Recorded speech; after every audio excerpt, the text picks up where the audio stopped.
This show is sponsored by the Comics Shop.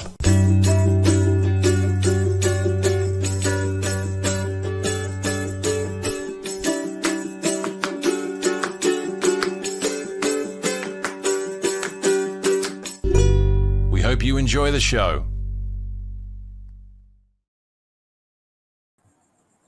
G'day and welcome to episode 14 of Tuesday Chinwag. Unbelievable. Can't believe I've done this for 14 weeks. Excellent. So anyway, I'm Lee Chalker. I'm the creator of Battle for Bustle, and this little show tonight stars a mate of mine and well-known face from the comics community. And Dave Dye would liken him to a Madonnas, apparently. So here tonight we have Nicholas Quick Cleary. How are you, buddy? I'm good. That's one question down. Whew. Well, you got plenty more to go, mate. So just you hold your horses there, man. Get someone to hold you. So, g'day, Kerry. So for anyone that's watching at home and doesn't know about this show, it's just 6 prompting words, questions: who, what, where, when, why, and how to start the conversation. We have a chinwag about anything in between, and I think there's only been 1 or 2 guests that we've got through all of those.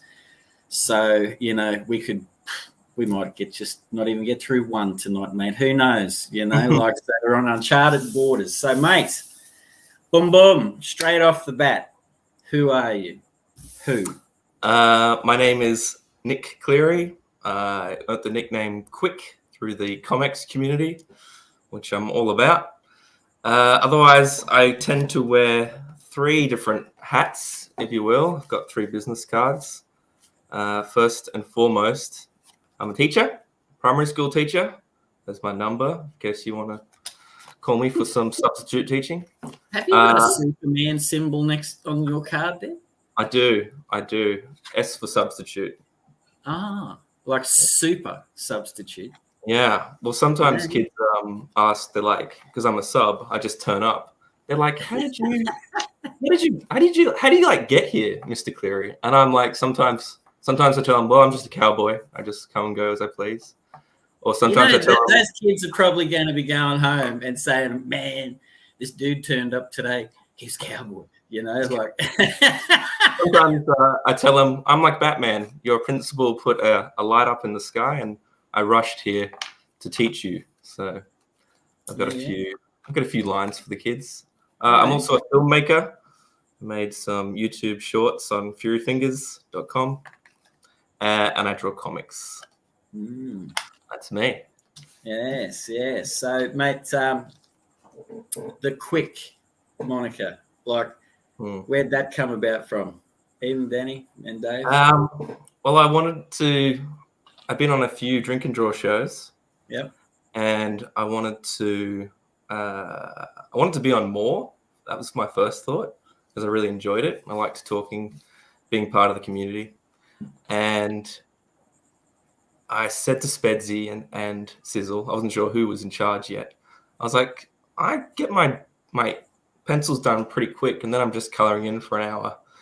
I reckon there's more value if I could just keep doing quick pictures and keep pushing them forward. And sort of like the guy from Hey Hey It's Saturday. You know how they cut to the cartoon comic book?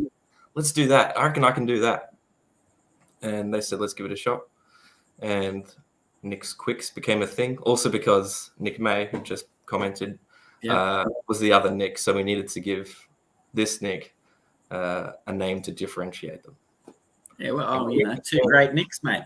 There you go. Part of the comics community. 2 great Nicks and great creators. So what do you find most enjoyable in your time? Straight up, mate, in the community. You said how'd you come to find like the drink and draw and stuff like that originally? Sizzle did a post on some Facebook comic group. He's in all of them.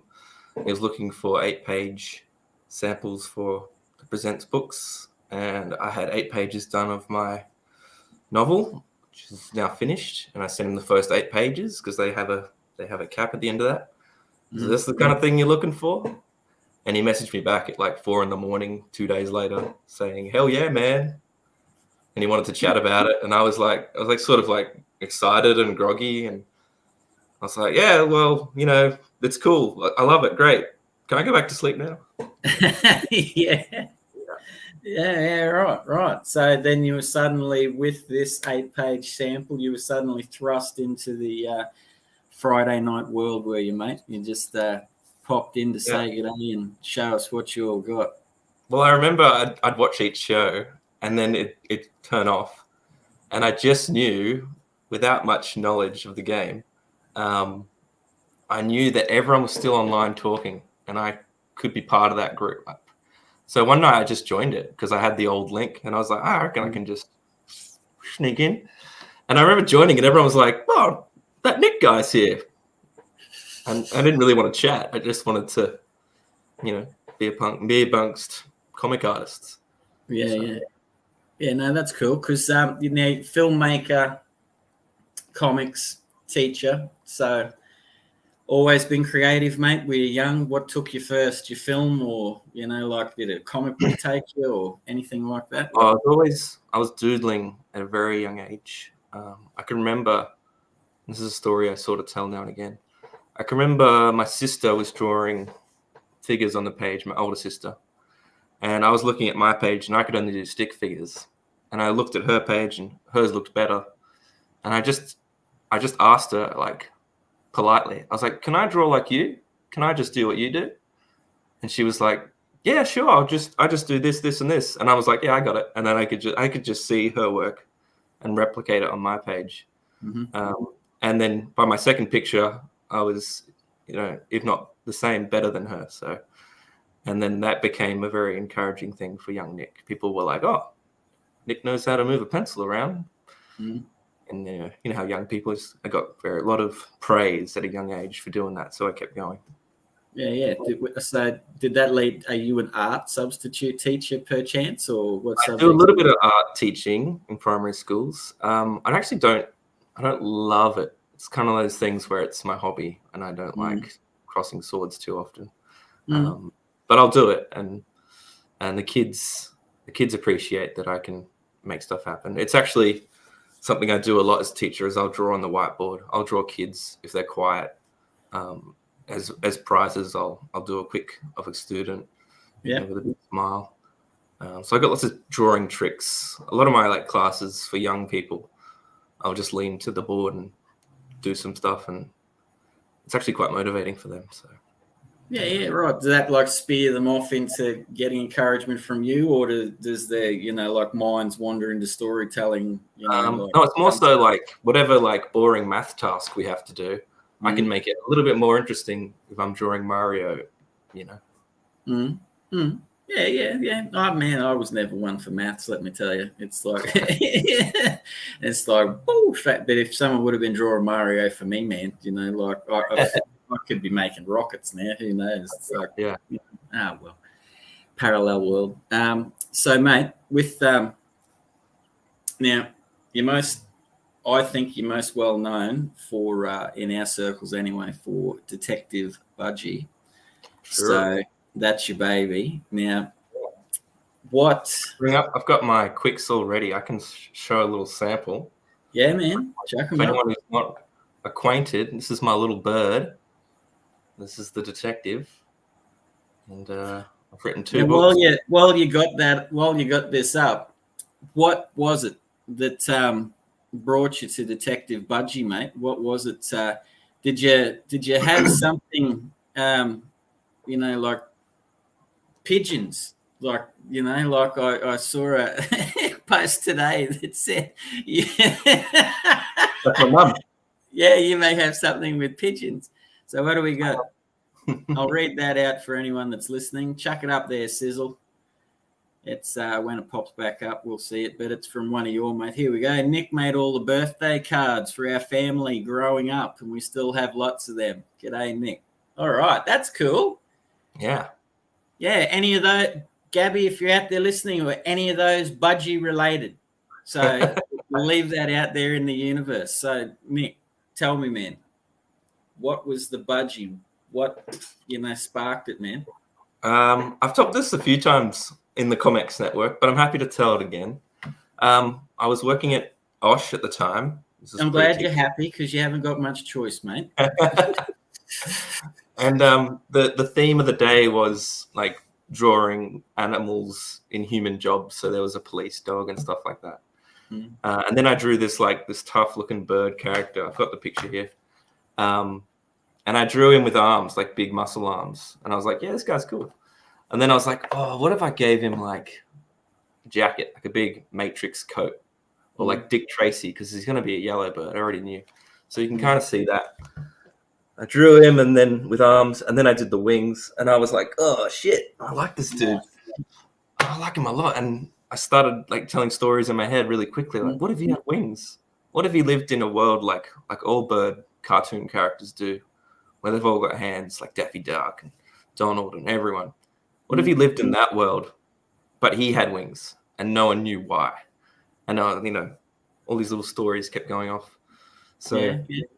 How long was it between that initial drawing and the story formulating, mate, from those little seeds? Well, first I just did little like Garfield-sized pun pages, I still got them here. Just like little gag scripts that I'd give to friends and stuff like that. Just very quick little doodles, lots of bird puns. And people would always say, like, I want to see more. Bring back that Budgy guy. I want more of him. And I'd do them during class at uni. And teachers would end their lecture and come up to me and be like, got any more of those bird comics? So I just felt like he was my guy. And I had a lot of stories and ideas for this interesting I see him as like a tough guy. He's like really cool, but he's also a loner, and he's cursed, and he's held back from the world because he's pure and everyone thinks he's wrong. So there's sort of an X-Men thing in there. He's a bit like, Clark Kent. I really like him, and I've got a few more books planned with that character. Yeah. Well, I really like him too, mate. He's a good one. Did you have any, like, when you went into it, did you go into it full-blooded Nick's style, of what I wanted, or did you have any sort of, were you leaning it towards the noir originally, like, what was your process, man? Well, it's actually weird, and if you know this and you're reading the first book, it's obvious. When I started, I wanted to do just more gag a page type stuff. And I was keeping it really flat. Like I like that Garfield feel. And then as I'm doing it more and more, I'm getting through pages. I'm realizing I can open this up a bit more, and that I want to. So by the end of it, it's a bit more 3D. The action's a bit more engaging. So yeah, I'm not sure that answers your question, but no, that's cool. That's cool. It ticked the box for me, man. So like that works.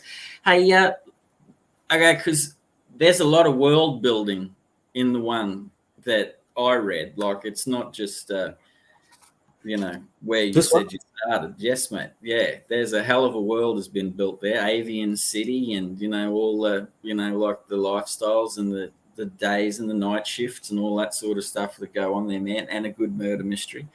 What, I guess what I'd like to know with you is because I like world building, so that's not a secret to anyone.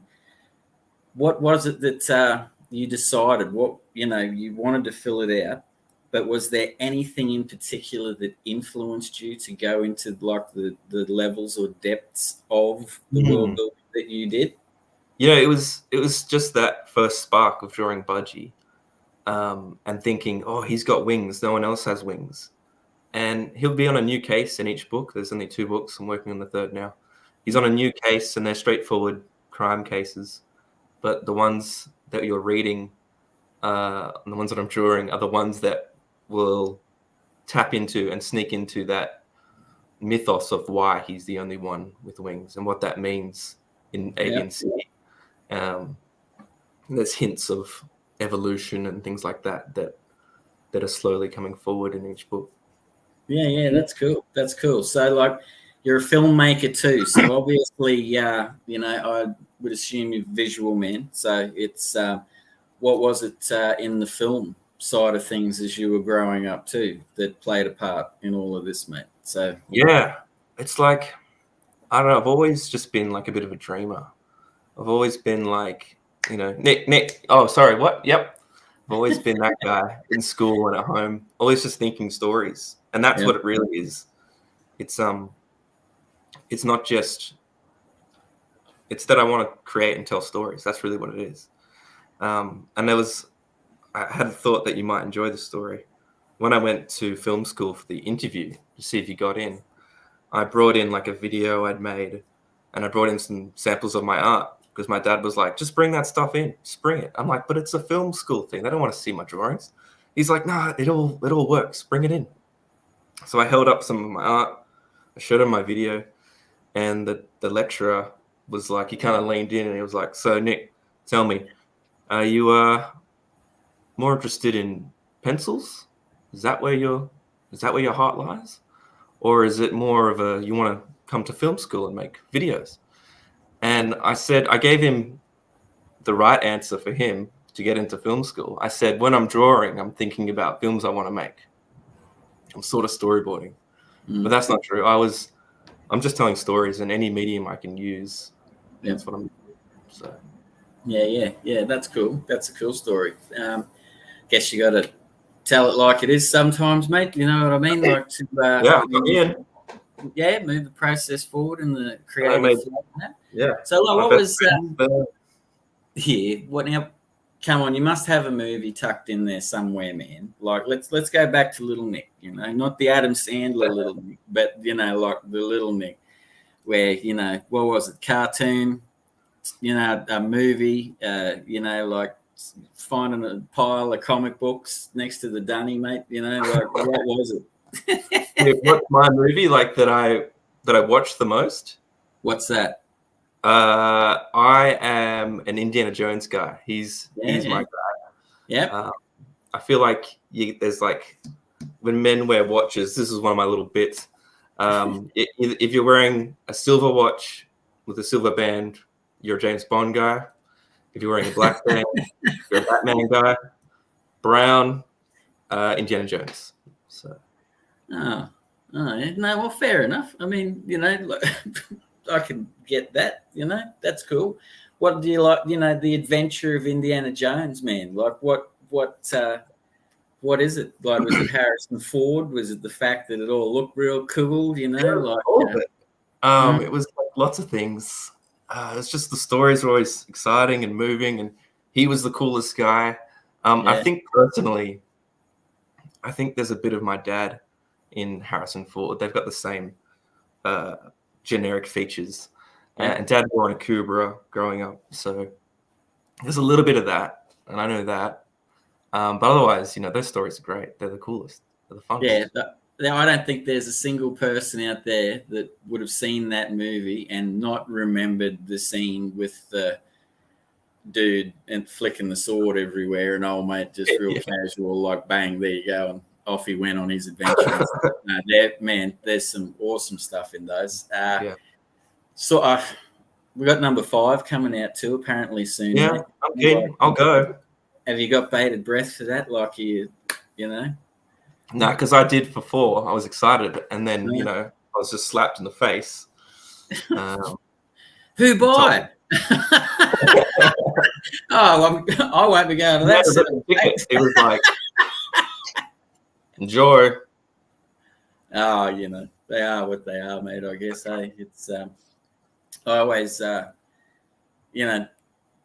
of the ones that I loved for me when I was a kid was Highlander. I always thought that was really awesome, man. And then progressively, I found they veer off into TV shows and all that sort of jive. So I'm with you, But Highlander had some cool stuff in it, man. Like that's the opening shots on like a super crane going inside the is it wrestling or something? Yeah, it was. I can't remember the sport. I'm pretty sure it was boxing, man, actually. And zoomed across the ring and stuff, and went straight around. And you didn't know how they were filming it, but they've also put helicopters spinning underneath the soundtrack. So you're thinking, did they put a helicopter in that to film that?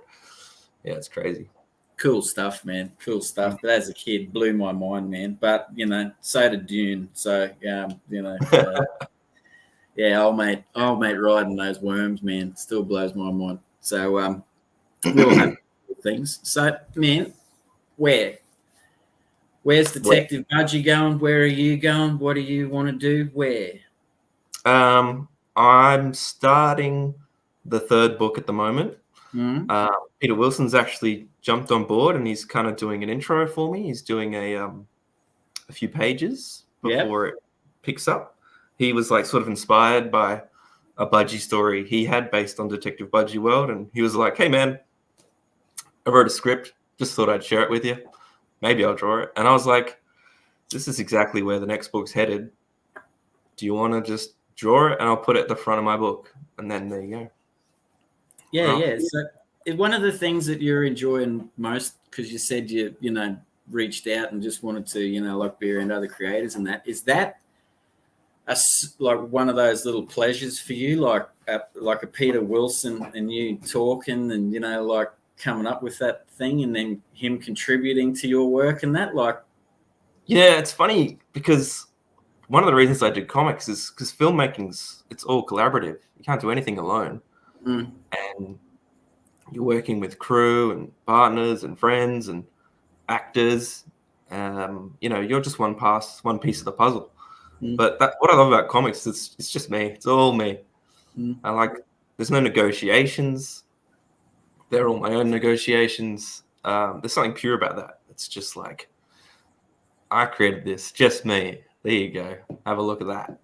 You got so you measure it boom on yourself. If you think it's cool, that's what we're doing. So what, Gabby? Nick was pretty fond of his Ninja Turtle cape as a little kid. So Ninja Turtles obviously made a mark on little Nick. So righto, tell us about your cape, mate, because you must have. I had a bunch of capes growing up. You know those like netball bibs that kids would wear?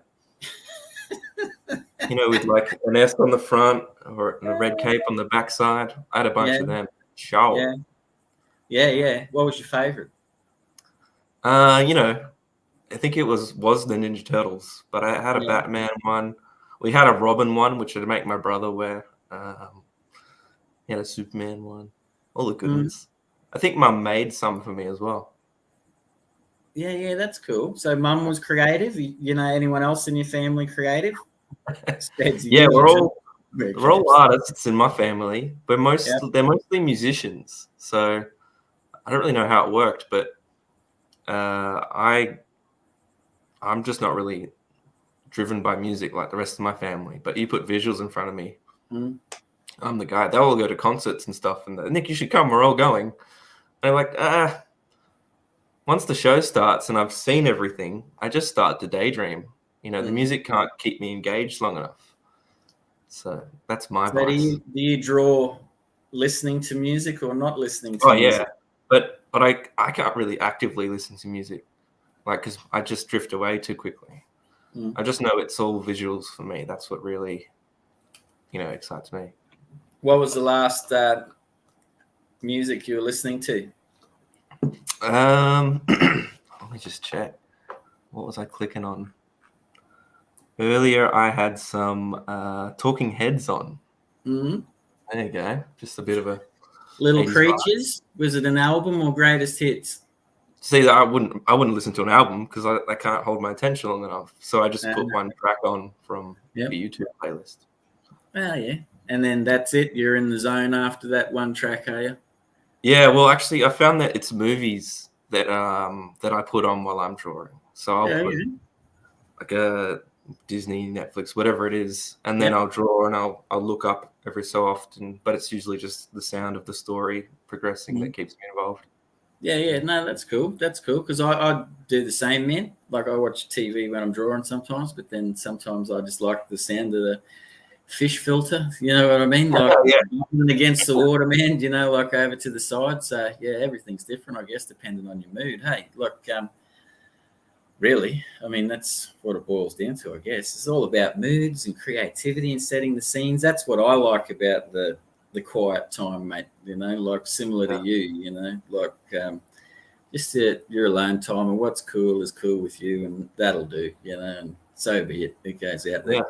But That's all up with Detective. Have you got you've obviously got a Detective Budgy plan in the line. You're dabbling on any other sorts of work here and there, mate? Because totally. yeah, I actually gave myself a bit of a deadline working towards tonight. So as of now, you can pre-order 2 new books at detectivebudgy.net. I'm going to bring them up. Yeah, so yeah. This is, Go I've ahead, just man. made it a commercial. Lay it on us, man. This is Flyboys. Yeah. So this is a book compiled of 10 short stories from some from Australian artists. Yep. 2 of my own. There's a Budgy story in there. And we've got some work by Alex Major, Rob Lyle, Nick May, Yep. Michael Mickendos and Tim McEwen have contributed. Yep. Nathan Grixty, Peter Wilson, Dave Dye, of course, my hero, Yep. and Jordan Pope. So I've got a book up at the store called Flyboys, and it's pretty much done. I just got to do like a contents page and stuff.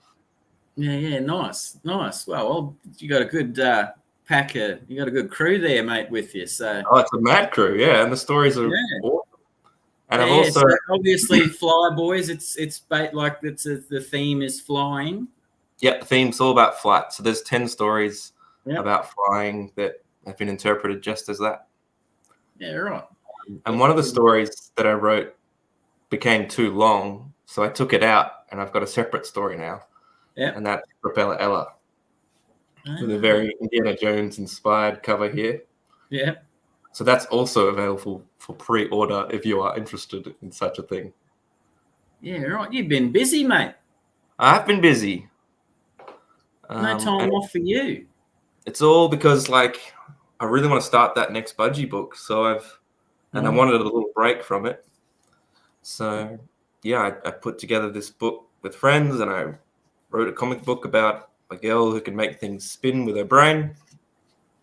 Yeah. And that's Propeller Ella.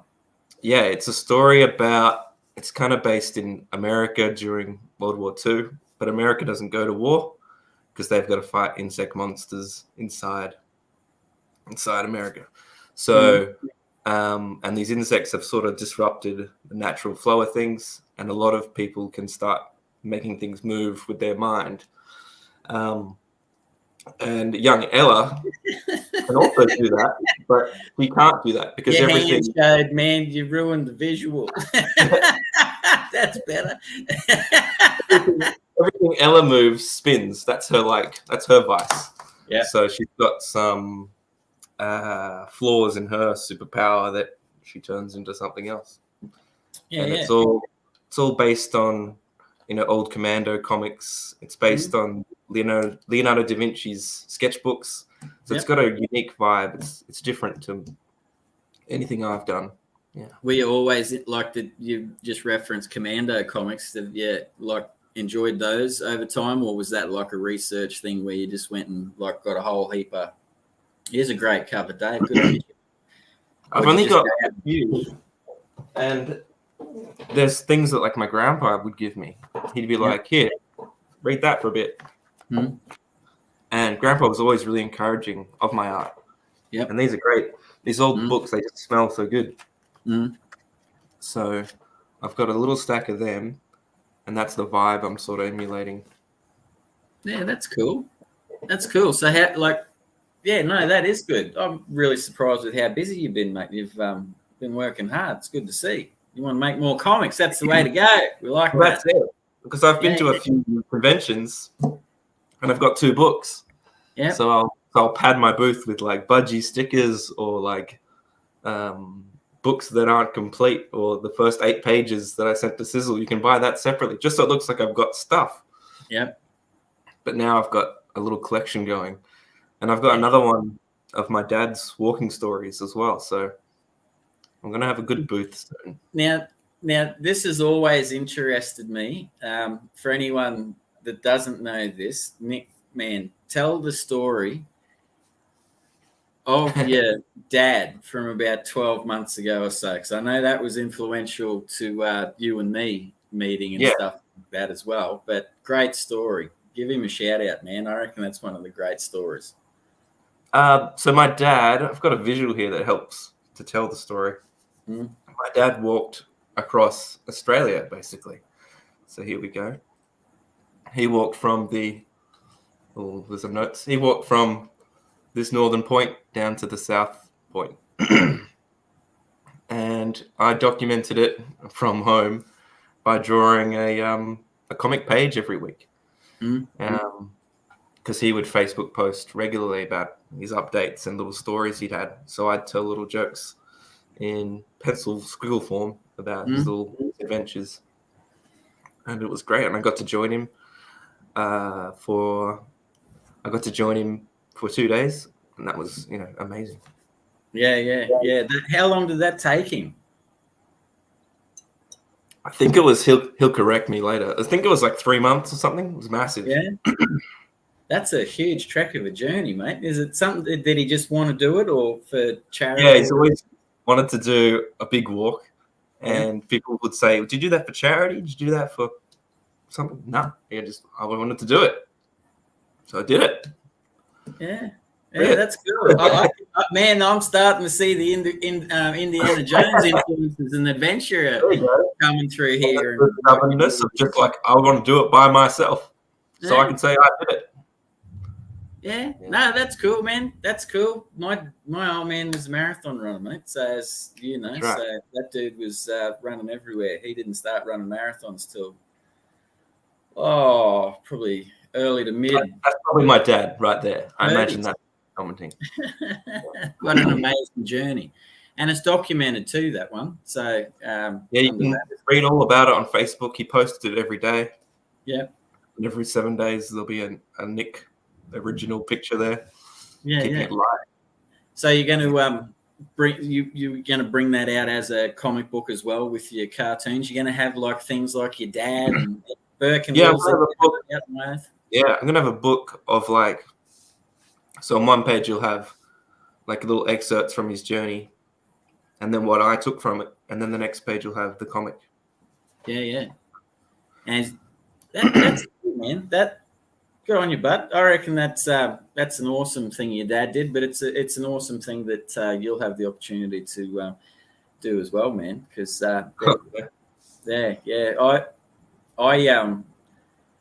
followed it I suppose I missed the first little part until you told me about it and it automatically piqued my interest. And I think I must have followed it for a good 2 months, me and your dad, because he was posting things and tracking the weather and stuff. I'm not going anywhere for a couple of days. Storms coming in, like going through another pair of shoes, like it's a good story, man. Like, but no, good on him for doing that. So I can see where that influences you, man, with that sort of, adventure spirit, man. Good stuff. Now the next, I'm just flashing back to that story now, remembering like the bits and pieces in the photos, man. Yeah, that was good. So when exactly did you bring out your film? Now your YouTube film, obviously you went to film school and stuff, but your YouTube film, am I correct in it did win a couple of awards and stuff? I made a bunch of YouTube shorts about video games, like skits about the characters in the games doing their thing. And we made enough good ones, that video game companies that we were like mocking started like sharing it. So we made a Metal Gear Solid one that Hideo Kojima retweeted, which was like Walt Disney was like celebrating our picture type stuff. Yeah. And then after that, we did a Tomb Raider one, which had the company behind. They were supporting, they were sharing it, which was really cool. And then we started getting a little bit of money from companies to do it for upcoming games. Yeah. So we were growing slowly. It was really fun. And it was always just me and my friends. It was it was kind of filmmaking on our terms. Yeah. We just wanted to make. We weren't applying for funding. We weren't getting our scripts checked and crossed off and edited. We just kept making whatever we wanted. It's really And cool. this is dudes that you met through uni, or is this like schoolmates where instead of playing sport on the weekend, you grabbed a camera and It was both. It was with my film school friends, and we were dragging high school friends to be in it sometimes. It was kind of the best time because we just had a lot of energy to just keep doing and going, and everyone around us was encouraging and saying, "Can I be involved?" Yep. We were sort of invincible. We just kept pushing forward and asking for people's time until they started asking us, "When's the next one?" Yeah, that's cool. That's cool. That would have, yes, I like it. See, man, positivity, man, that's the best thing. Yeah, So, we started our own community. And we were making more short films, and we had a pool of wrestlers and stunt people and parkour artists that we could just ask to help, and they came. It was great. how, so you had like wrestlers, you were saying. Tell me the story, come on, of how you wrangled in the wrestlers, man. We had a story there. We had a web series, and we had a character. It was about goons. It was called Goons Inc. It was about the henchmen in video games and what they did in their day-to-day, and they started a rebellion and all these things. But we figured the villain of the series had to be a hero of a video game, someone who looks tall and strong and handsome and fantastic. And we were like, who the hell are we going to get to do this? So we asked some friends, we asked some cosplayer friends, and it led to a great friendship with Matt Basso, who's 8 foot of muscle, with a good-looking jaw, and he became the hero of our web series. And then he invited all these wrestler friends in, and before we know it, we were just writing roles and thinking, "Oh, we'll just get a wrestler to do that. Add a flip here, clothesline here," and we just changed the way we wrote. Yeah, it was great. So you had to think more action orientated, obviously. With we were already doing that. We were always writing action. I think it was really gun heavy at the start, and then we got into more choreography stuff. We worked with a guy, name was Anthony Rinner, and he was just starting out as a stuntman. And we got into choreograph some fight scenes, and it was awesome working with him. We were sending him Jackie Chan clips. And then after a year or so of working with Anthony, and he was a real hot shot. He was already he had his foot in the door in the stunt industry. After a year of working with him, he was in Hong Kong making films with Jackie Chan. And now he's in all the Marvel films. He's in the DC films. He's getting thrown around. He's getting punched. In the latest Shang-Chi, gets a mad close-up. He's this angry thug. That's my boy. I taught him everything he knows. Yeah, does he still answer your emails and texts, mate? Or is it, see you later? Well, he's so busy. I mean, he's always in Canada or something. But, he'll answer my messages. Yeah, that's cool, man. That's a really cool story because, the whole idea of just the wrestler, community, coming on board. But seeing, the stunt man just burst onto the scene off he's running. So that would have filled you with some happiness too, man, thinking that your mates, become successful. Oh, yeah. But have you got any idea? This is, it's strange. We're on to talking about stuntmen. What exactly do you think would be the thought of, someone young thinking that, yep, I'm going to be a stuntman. That's what I want to do. Did they start off clumsy or, I'm not sure. Because we got to know him and a lot of his stunt friends really well. That's one of the reasons we wrote Goons Inc., because it was kind of about stuntmen. It was about physical people who have to fall down a lot. And they wear fine padding and they get really good at falling down. They don't hurt themselves. That's the thing. People think that that's the job. Yep. To hurt themselves, but that's not it at all. It's to make it look like. So, and it's to be safe, so you can do it again. So the actor says, do it again. The director says, do it again and again. So accidents happen, but they're not out there to hurt themselves. They want you to think that. Yeah. No, well, fair enough. I always wondered what motivated them, mate. So it's an insight there into the young whippersnapper wanting to become a stuntman for the first time. Well, yeah, like he told us he was working on Jackie Chan film, and we were like, oh man, maybe he'll be in the back of a scene and stuff like that. And sure enough, he is in the background of a lot of scenes. But Jackie Chan fights 30 guys, and then the last guy he fights who puts up a bit more of a fight is my boy Anthony. And he throws him down the staircase, and he rolls down the staircase, and he lies flat dead. Almost to say, all these goons are finished now. He had the starring role. Yeah, that's excellent. I like it. Good stuff. Yeah, no, that is cool. With obviously your fondness for your community that you've mentioned in Adelaide, South Australia, seems to be a pretty thriving community of creators down there, man, whether it's comics or, like film, that sort of stuff. It's certainly all been pumping. I'll get you to come back to Adelaide soon because I've just seen a lot of stuff coming out of there too as well.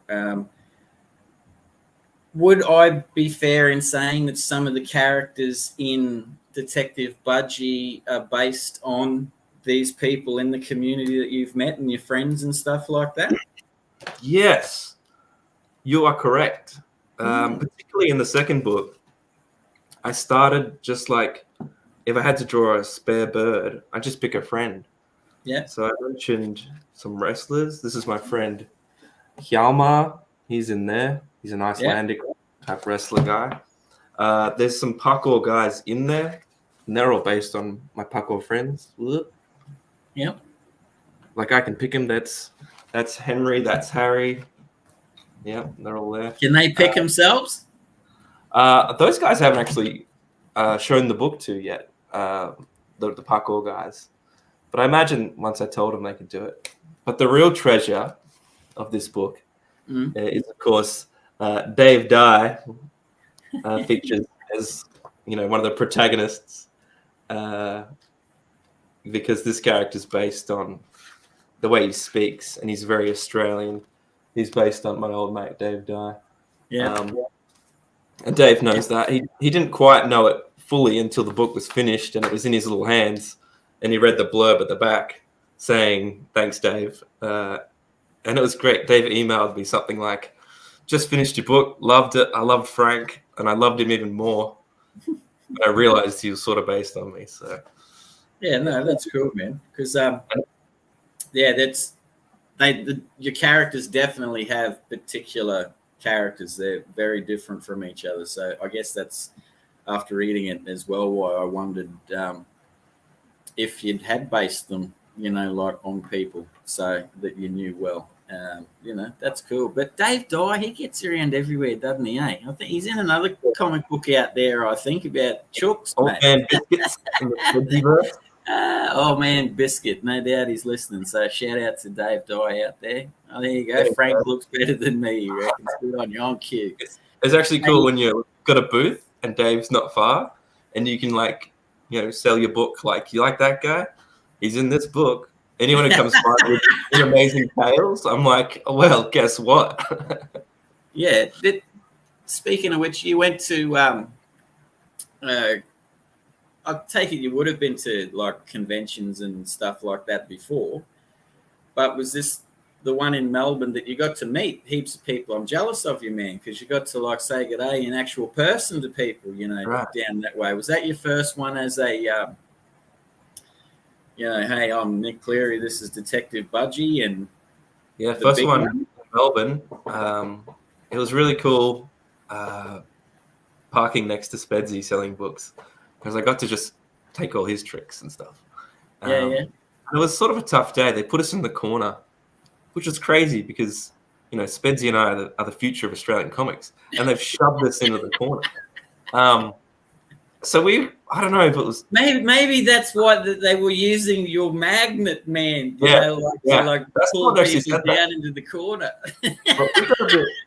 We got a bit wild. Like, we started kind of egging each other on. And I would just, if someone was walking by, I'd be like, I couldn't do it for my books, but I'd be like, hey, I know who you are, and you want to buy that book. And I'd point to Spedsy's. And they'd be like, who, me? I'm like, yeah, that one there. And they'd go over to a book. This one? No, next to that. And they'd pick it up. And I made a bunch of sales to Spedsy because I was just getting, restless and the bloke shouting your beer at least, mate, or a hot dog? No, we're all good. Doesn't need to do that. He got me back a few times, but it was good fun. That's the way, mate. So, what did you? Now that was a comic only convention, wasn't it? And how did you find that? Like, good? Did you get to meet heaps of people and stuff, man? That you never? Yeah, I got to meet Gary Della, which went well because I've put together a Rick McClune script for him. Oh yeah. On that discussion and stuff. Got to meet Peter Laneson, Peter Lawson, Peter Langton. I got to meet a bunch of guys. I got to meet Nick Mann. That was really cool. Yeah. I know. I was on that Friday night drinking draw. I think when you'd come back from that, and Nick May and Dave Dye, mate, they were practically, fawning over you, mate. It was, it was. Oh, look at this bloke, They're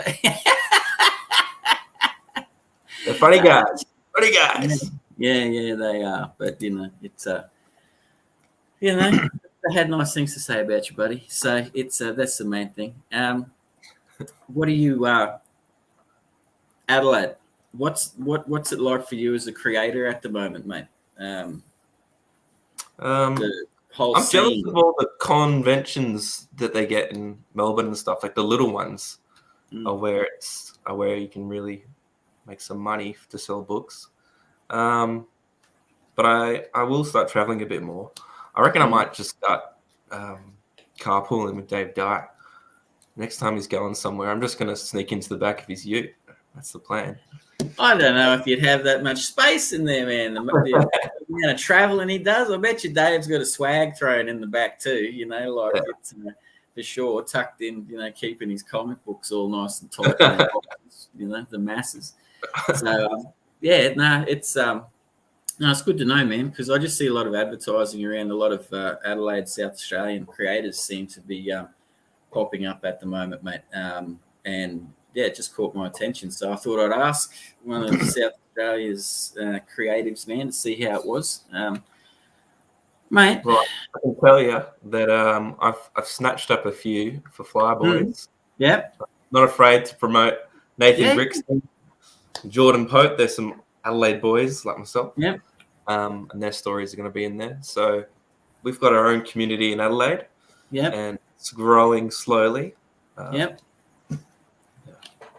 Well, with people like yourself, mate, encouraging people and, like the comics community and all that, we always encourage everyone that, wants to draw or yarn about comics and creativity to reach out and, subscribe to shows and reach out to the network and things, because there's plenty of opportunities to meet people, because I certainly have met heaps of people, man, like one of the joys, Nick, of, doing the Tuesday Chinwag, man, since I started, was meeting heaps of people that I never thought I'd have the opportunity to. So, makes me feel better and shows in my artwork from hints and tips that you get. So, buddy, I guess, why do you do it to yourself? Why do I do it? That's the question. Mostly because I like getting a reaction out of the chaps that I draw, I think. Mm-hmm. As you know, drawing yourself is one of my favorites. There's not much to draw, mate. It's just a round head and hair. Well, for quicks, that's probably one of the reasons you're one of my favorite people to draw. Because I can just get you doing weird stuff quicker. Yeah. Why do you like drawing Lee so much? Because he does a lot of weird stuff. It's like, got to wear it, don't I? It's like, that's cool. But no, I do enjoy your quicks, man. Especially, there's some funny ones, dude. I've laughed out loud at some of those, and no, it was really good. But what did you think of, Spedsy taking over for you for a week, mate? I see a couple of weeks ago you had it off. That was great. because Well, you mustn't have had some time off because you threw in one of your is it your first ever drawing into, with your first one in the hand? mail, but I was on the show twice doing regular pictures. Mm. So I sent one in through to Sizzle. Watching Spedsy do it was cool. But the best thing, what I remember most about it was the next week he came back, or this was in discussion, and he was like, man, someone asked me a question. I couldn't talk. I couldn't put words together because I was in quick mode. And I knew exactly what he meant when he said that, but I hadn't had the thought like that yet. And when you're in that seat and you're just listening and what should I draw, and you're kind of trying to keep your energy going and going, you forget how to talk. And then Spedsy will be like, hey, Nick, if you had this power and you were this guy, what would you do? And I'm like, So it was cool hearing Spedsy say your wires can get crossed in that game. So I go easy on myself now. Yeah. No, Spedsy did an awesome job, man. I enjoyed that show. I just thought I'd have a chuckle with you because you've been doing it so long now, man. It must have been strange to have that Friday night off. Well, I remember I would watch the show when it wasn't live, catching up, and I would do lots of my best drawing, and that was the greatest. People talking comics, people you feel like you sort of know, Australians talking comics, you're drawing comics. It's the perfect place to be, for your mindset. And then I joined the show, and now that I'm on it, I definitely don't watch it. So I miss that content. I miss having it there to inspire me to draw. Yeah. But there's always Chinwag that's keeping me going. God bless you, mate. It's the old Chinwag. It's me talking. It's fantastic half the time. I like the content as well, like listening to people, because when I'm not on, I tend to come back. I draw pretty heavily on Saturdays and Sundays and stuff myself, and love putting it on in the background and, like having a chuckle and seeing,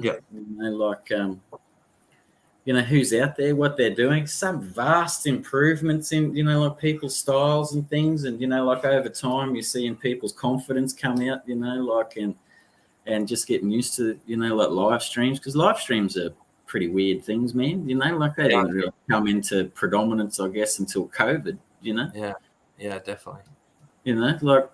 It's that's why I guess to a certain extent, like I'm envious of you guys getting to go to a lot of conventions and that and get to meet people, because it's like, being up here, you don't get to do a lot of traveling and stuff down there. Yeah. Logistically, nightmare. But, be cool to meet a whole heap of people, man, in the flesh. And it's rare. Only 3 or 4 times I've been boothing and trying to sell my book to someone, and they'll just look at me funny, and then they'll be like, you're quick. You're the guy from ComX who's always talking about his budgie. Like, yeah, you want to buy a book? Sure, helps with sales. Yeah. No, that's cool. So I guess you enjoy the storytelling side of things. Are you feeling more confident now with the comic book side of things? Is that where you feel like you're heading, in that sort of direction? Totally. I feel like I've got the stories in my head, and they're going to be, I feel like I'm confident they'll be good and strong. I'm not worried about them, but I know my drawing's getting better with each book. And I've said this to Spedsy a bit. Like, I love looking at people's first book and then reading their second, their third, and then watching it evolve. Like, that's the coolest. So, I'm not likely to ever remaster my books. I kind of want you to see where I've come. I think that's like a secondary journey you can take, not just the Budgy fighting crime. You can see my art evolve, and that's a story in itself. Yeah, and a good story too, mate, because you are evolving. Because I certainly found your art style pretty unique, man. Like as I was reading it, when you read stuff, sometimes we got Nick May. Nick is a guru when it comes to storytelling advice. There you go. but like when you read a comic book for the first time, sometimes in your mind just automatically recognizes, like, oh, that's from, level of sure. that's what that person, like obviously fan of, learnt from the style, that sort of thing. I didn't really get that with yours at all, man, to be honest with you. Yeah. I didn't get a gauge on it, if you know what I mean. That's not meant to be derogatory at all. That's just meant from my visual mind. I finished it and I went, that's very Nick, like, yeah. So I would encourage anyone to go and check out Detective Budgy. So it's well worth a read and enjoyment. And the pages smell good, because I smell much like you smell with your Commando before, man. I smell all my pages. Like, I won't buy a book unless it smells good, mate. All right, Spedsy's got a question. So I was going to go back, redo parts of Devil's Toilet 1 until Nick gave me his perspective on it, which was completely changed his mind. Yeah. I remember that conversation, but I didn't know he was. Keep looking forward, Dave says. There you go. Mm-hmm. Spedsy's become like a good friend of mine in the comics network. Like, I'll just send him random ideas and just thoughts, and he'll pad them out or thin them out, or just. That's the thing about storytelling, is all ideas are good. If someone gives you an idea for the book or a story, you don't have to take it, but it'll often offshoot to another idea, which is better, which will offshoot to another idea based on someone else's conversation. Then you've got a really clear, great idea. So, do you keep notepads on yourself?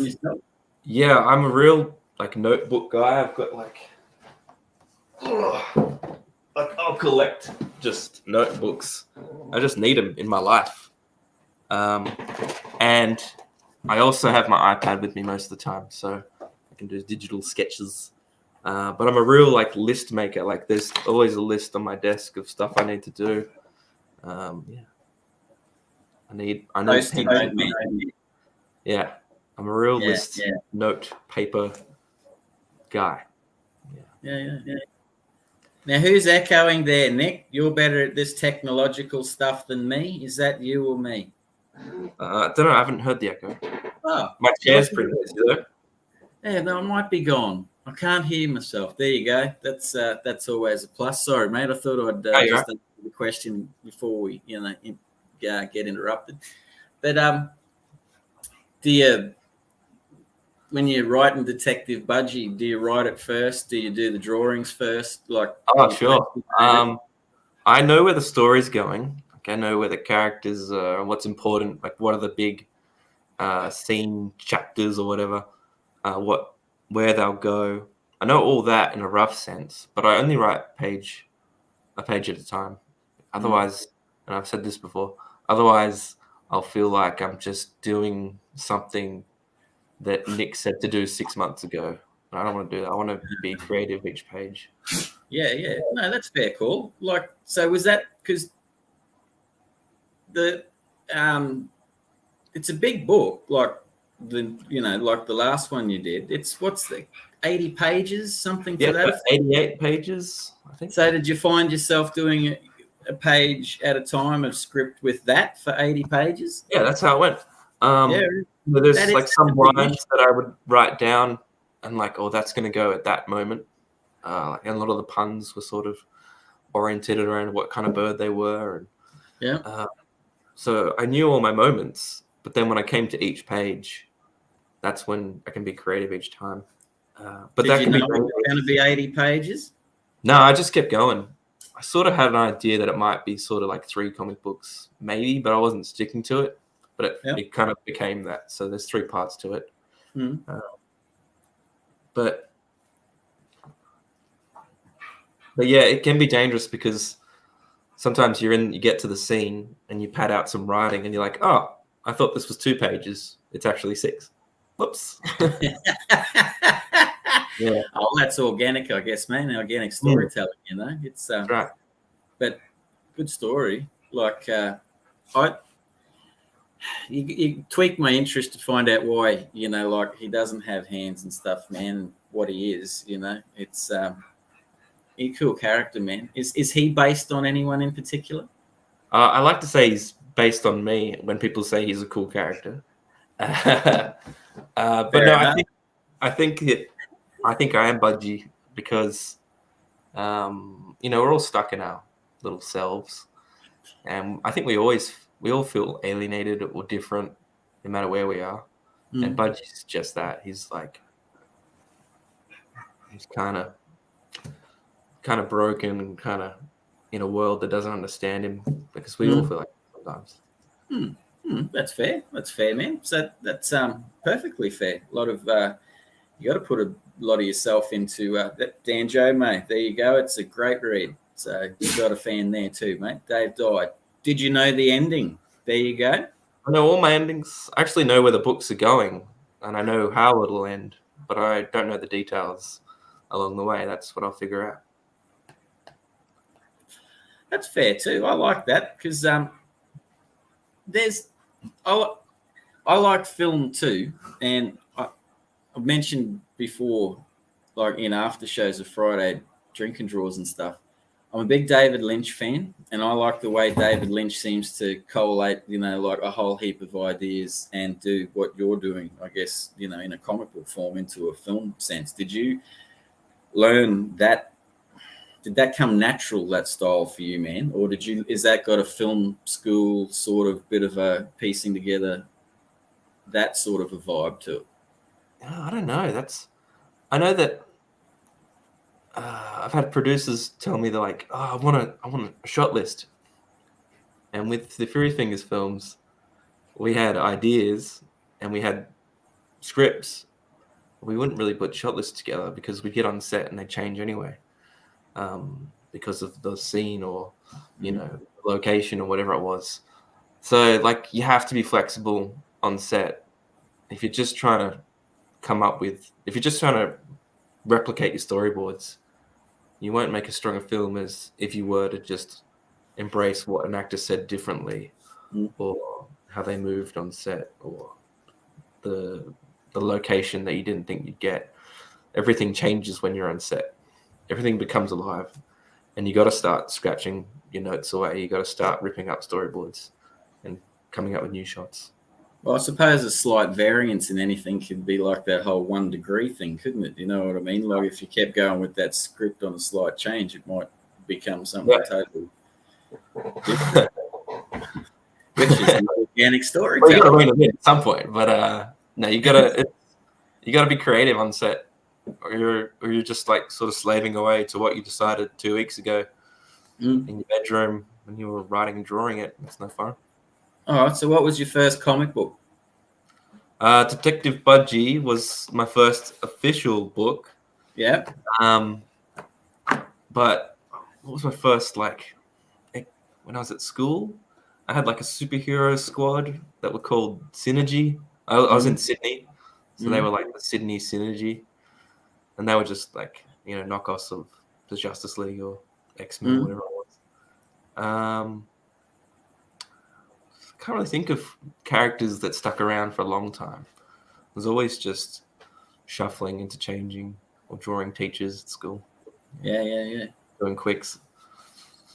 So you were obviously, Commando was your first touch as a young Nick of comic books. Have you ever wanted out? I had Phantom comics growing up because they were cheap ones. Mum and Dad would be like, "Oh, get him the cheap one if he wants to come." Dad got me into. Well, this sounds like my dad's into comic. He just picked up a Fantastic Four and he was like, "Here you go." So I really love the Fantastic Four. I love Ben Grimm. He's my guy. Yeah. And then I've just always reached for the main books, all the Dark Knight Returns or whatever it is, the ones that the must-have graphic novels. I'll jump into those. So I didn't grow up on a lot of comics, but at film school, actually, a guy named Nick gave me a bunch to read. He kept chucking more in my direction. I've always loved drawing and storytelling. So loving comics isn't it's not a big thing because I just love stories and visual things. So just keep bringing them to me. I don't care what form they're in.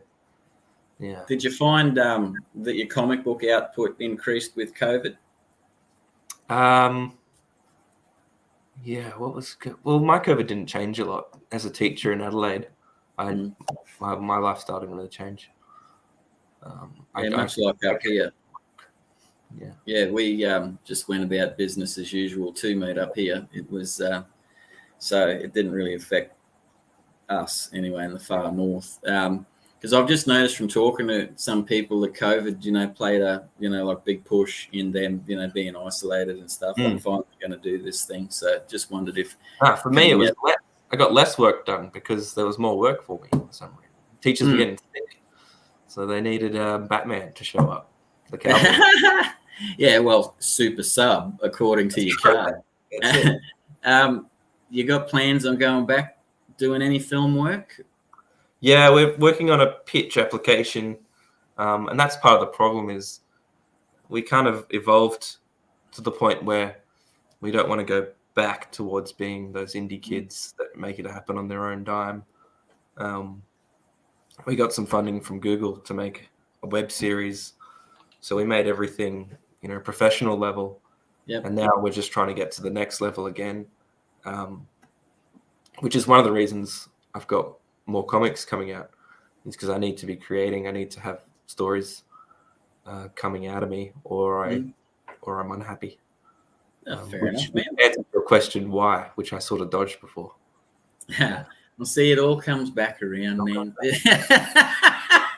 That's one thing, man. Like some questions get asked an hour ago, but somehow they always wind back. It's one of those things. I guess one thing, as we'll slowly start winding down our show and stuff like that, mate. One thing I always like to ask our creator is, what's the one piece of advice that you would give to anyone that's out there isolated somewhere in the far reaches of the very planet? If they came to you and said, Nick,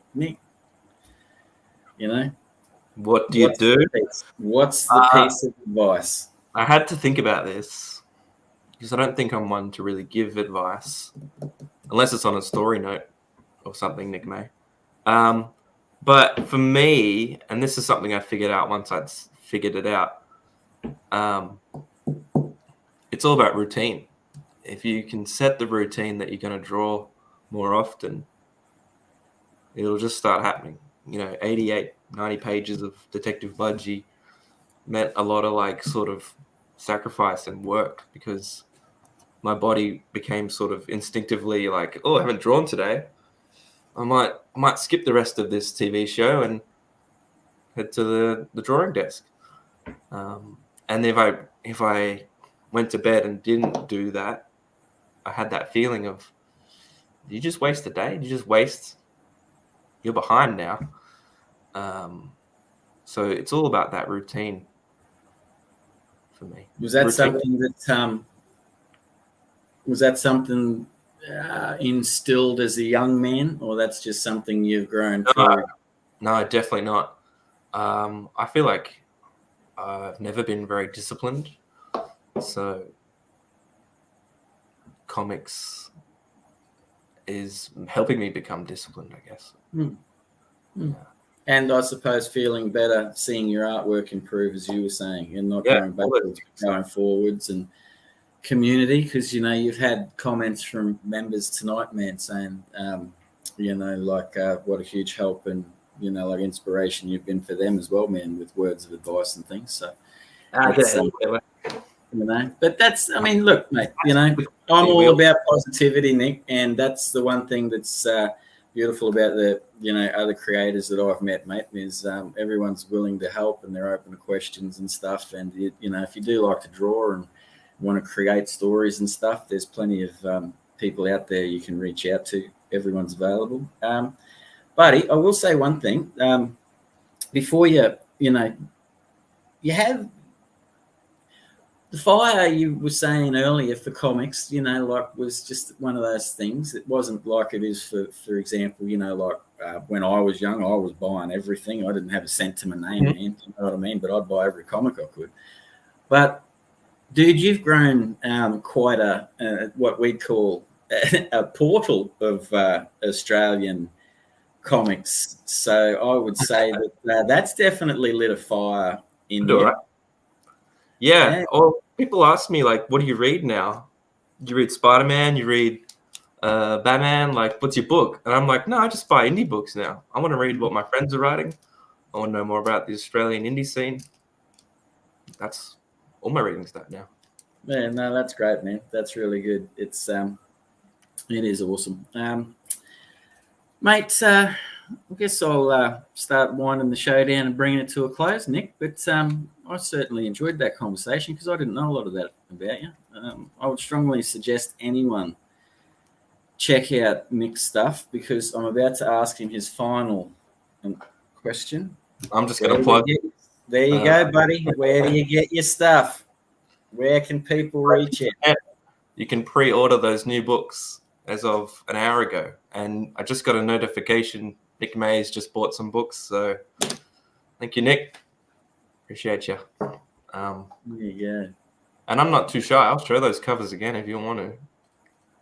Mate, you show them. You show yeah. them. That's it. You keep showing them, bud. You can get Flyboys at detectivebudgy.net. There you go. There you go. All righty. Well, thank you very much, Nick, for the good yarn. And, everyone, don't forget to like and subscribe the channel and the show. Terry's obviously dad, I would assume. We can't wait for the dad book either, mate. I'm very interested in reading that, let me tell you. So, yeah, don't forget to like and subscribe the channel. Once again, thank you to Shane and Carey and the Comics Network for Chinwag. Friday night coming up is always drink and draws, and this week is Spawn. So just letting you know early if you want to do some drawings and you're not on the show, you can send them into the channel and they'll be shown for you. Don't forget to go to the ComX shop for any Australian independent comic books. There's a whole heap of talented people there. And if you like what you see there, don't limit yourself. Go. There's hundreds of people out there, mate, that deserve to be read and seen. Next week's episode is episode 15. And it's actually a pre-recorded interview, everyone. So I've got Shade and Dew on next week, another South Australian creator. So that's a good one. I enjoyed that immensely. So all right, everyone, go and draw some comics and do your thing. Create. Check out Detective Budgy on that site, ComX shop. And always remember, community is unity. See you later. See you next week. Thanks, Lee. No worries, bud. This show is sponsored by the ComX shop. Check out comex.cx for all things comics and find out what ComX is all about. We hope you enjoyed the show.